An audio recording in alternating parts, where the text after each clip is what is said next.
Like many healthcare positions, physician assistants, or PAs, are in high demand in the state of South Dakota.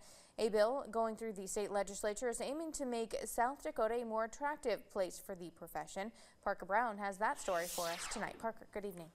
Good evening, Andrea. The American Academy of Physician Associates says that South Dakota law needs to be updated to remove supervision requirements that can make it easier to provide the care that they were trained for. They hope House Bill 1071, an act to modify practice criteria for physician assistants, gets signed into law. A shortage of healthcare workers is made more difficult if a state can't retain its recent graduates. In the most recent data, less than half of USD-PA graduates stayed in South Dakota. The retention rate dropped 27% in 2 years. South Dakota Academy of PA's president, Justine Peterson, is concerned.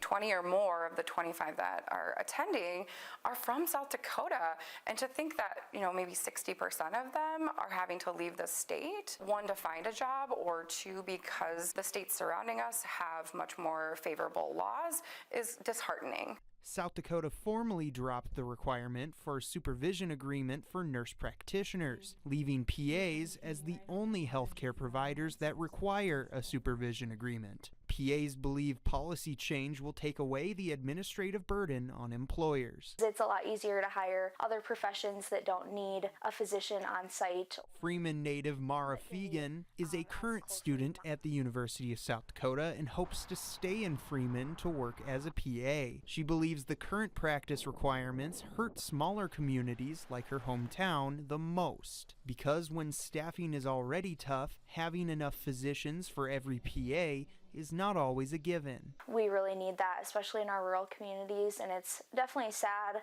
to see PAs leaving the state just because it is a little bit easier to practice in the surrounding states. Fegan and Peterson say there are some misconceptions about how the bill will impact quality of care or if it will change the day-to-day functions of a PA. We still take the oath to first do no harm, and we all take that very seriously. We're held accountable for the care we provide, regardless if a piece of paper has this kind of illusion of direct supervision. Now, HB 1071 passed through the House with little pushback, a vote of 54-13, which Peterson and Fegan are very grateful for. Yesterday, the bill had its first reading in the Senate. Andrea? All right, Parker, thank you.